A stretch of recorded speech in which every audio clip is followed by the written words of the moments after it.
Hello, class. Happy Halloween. Hopefully my voice doesn't sound too bad. I have a case of the flu right now, or something. I think feels like the flu. Although I got both the COVID boosters and the flu shot, whatever I have has evaded has evaded that. So, if you see me on campus, just avoid me. Anyways, I thought today I'd show you the a healthier candy bar. I thought this is a nice one for Halloween. Um, and because, Halloween, among other things, is about candy. Uh, Halloween, it's a very interesting holiday. It used to be the new year for well, I guess, yeah, for the Druids and in Scotland and Ireland. And then also adopted by Christianity as the Dia de los Muertos in Mexico and All Hallows Eve here. But yeah, okay. As you can see, my brain's a little foggy. So if you've been getting long emails from me that don't make any sense, it's because I'm not feeling well, like I said. Although you got to be careful. I've been working ahead. Actually, this semester, believe it or not, I've been ahead of my game about things are due, and suddenly this hit, and I'm glad that I've been working ahead because otherwise I'd be in trouble. So keep that in mind. Sudden illnesses can hit, and I've been sick for over 2 weeks. I had a stomach illness, and right when I was getting over that, I caught this. But anyways, candy bars. Stop complaining about myself. Candy bars here.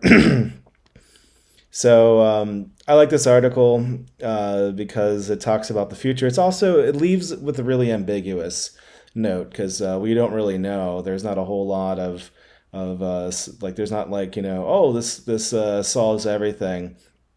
And the question is ultra processed food better, or is our whole foods better? I mean whole foods as in like the more the paleo sort of whole foods, not necessarily the company that's owned by Amazon. So one of those things we're looking here is to substitute sugar and to put well, they mentioned certain fats like saturated fats, and I guess I didn't talk about trans fats. I mean fats from I'm sorry, from plants and fish tend to be unsaturated, with the exception of coconut oil. Coconut oil is completely saturated, or very, very heavily saturated. Animal fats tend to be saturated. What saturated means is that there's not any double or triple bonds in the fat. The unsaturation, the polyunsaturated means lots of double and triple bonds, and those tend to be like the plant proteins. I'm not proteins, like plants fats. So this is interesting, looking at ways to limit the amount of sugar and things. And the problem with sugar is it's so wonderful. It's got really good texture. It's really sweet, and it looks good. I mean, and it also has a good taste. I mean, there are artificial sweeteners, and they're sweeter than sugar, but frequently the aftertaste isn't as good, and also the physical properties. So I mean, there's nothing like when you're eating cake and you have that the fluffy and the fluffiness of the gluten and the shine of the sugar and the way it feels when you eat it. There is absolutely nothing like that, and I mean, I've been experimenting with this myself. It turns out I'm gluten intolerant, and there's nothing like gluten, and there's nothing like sugar. When you try these things, but they're looking at ways of doing better. I thought it was interesting. They're looking at taking sucrose and adding proteins and fiber to it to make it sweeter. So to take normal sugar and sweeten it up. So it's interesting. I think this is an interesting article, and I like it because it's something that a lot of us do. I mean, I like candy, and and I bought some Costco candy, and so if people come trick or treating, of course I'll pass out candy to the kids. I might steal a piece here and there too. I think all people do that. Get a little bit of a sugar buzz on Halloween. But yeah, so hope you enjoy the article. I'm gonna send you another one. Uh, sorry, last week, or was it 2 weeks? Last week I did an interview with KHON. It was on Mole Day, and I sent you out that article. It was a long interview, and the reporter wanted to talk about STEM degrees, so that came out yesterday. So I'll link that article also for you guys. It just and just for the record, I mean, like they interviewed me, and then they then they edited what I said. I don't want anyone to think that I think poorly of any major. I mean, I am, of course, very chemistry centric. I'm very STEM centric, but I mean, that's also my job to promote STEM. So, and chemistry centric because I'm a chemist. But I think any field of study, if you yourself, if you absolutely adore art history, you should be an art historian. I mean, I know it's the job prospects. I personally, I love art history, and history in general. That would be a cool major. It's just, I mean, and there are some people that have really good jobs. Stephen Colbert, for instance, he was a history major, and he makes more money in a year than I'll probably see in a lifetime. But does that mean that every single history major is gonna make that much money? And the answer is probably not. So STEM is your safe bet if you want high salary and whatnot. And at the end, I feel a little misquoted in the article too, because it says like it's about giving back to society. Like I think we all give back to society, but it's just we in the United States, we really need STEM majors. We have millions of jobs I need to fill. So I'm trying my best to try and inspire people that you go into STEM. Anyways, I hope you enjoy the article on the candy bar, and if you go out tonight, please be safe. I don't think I'm going to be going out. I think I'm going to be lying down and watching TV. I watched The Great Pumpkin before I started doing this video. I had to take a little bit of a break, but that's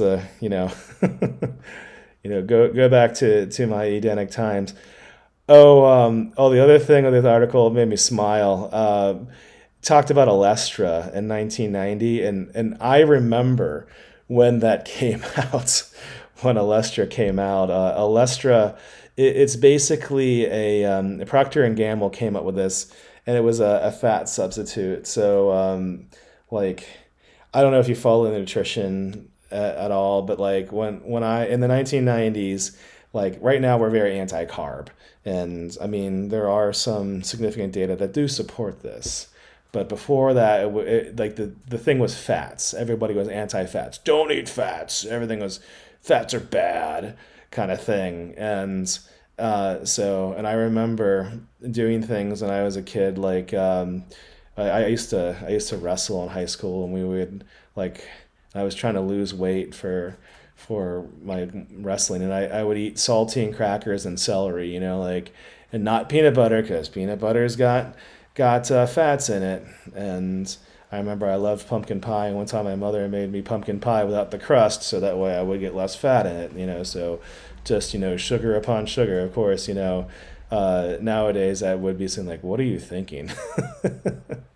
So it's just funny the way things were. In Alestra, so Procter and Gamble came up with kind of like how we have artificial sweeteners. Alestra is just a fat molecule. It's a big blob of a molecule that was so huge that the human body couldn't digest it, and so they started putting it in Pringles. And the problem is that it was so huge, you couldn't digest it, and for some people it caused diarrhea. Kind of like how escolar, if you know the fish, that fish it's just a lot of fat in that fish, and that can also cause diarrhea in people. So it's kind of like that thing. The other problem with this is that certain vitamins. So we have our macronutrients. So we humans have macronutrients, which are, besides oxygen and water, those are probably our primary macronutrients. But carbohydrates, fats, and proteins, those are our macronutrients.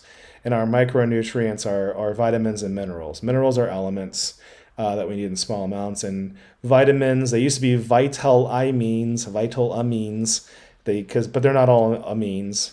They were originally like, oh, these are amines, and they're needed for survival. So we'll call them vital amines, and so then we say it quickly called vitamins, And it turns out not all of them are amines.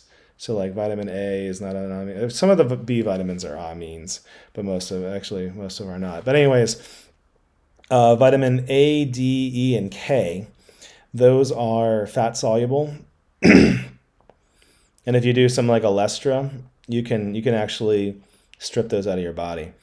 And so that's the other danger that you have with the Olestra molecules. It can actually draw nutrients out of your body, and not only that, but also the healthy fats, the like linoleic acid, for instance, which is a fat that we need and that we only can get from our food. So the obvious answer for Olestra is though that Procter and Gamble should have used that molecule as a skincare product, but I mean they I don't know what they're doing with it now. Maybe they think maybe with being labeled as a diarrhea molecule, I think the marketing there may have hurt them. So, all right, I hope you stay well. I hope you have a happy Halloween. And as always, with all my correspondences with you guys, if you need anything, let me know. I'll do what I can to help, and I'll be wearing masks out and about. I'm in my house right now, so I'm like, I'm not gonna get anyone sick. So that's why I'm not masked up. But I've been masked up in when I'm in and about campus and at the grocery store and that kind of thing. So I hope you are well. And if you need anything like mental health issues, mental health is very big. Academic issues, basic needs issues, please let me know. And also have fun if you can. I do recommend having fun. This is a fun time. So I always get excited, and the semester's already more than half over.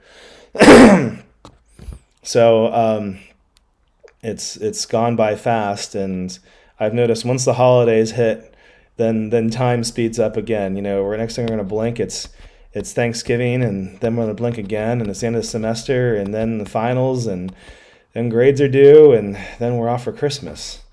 So keep that in mind, and like I said, sorry if I'm coughing in this, so I better be quiet.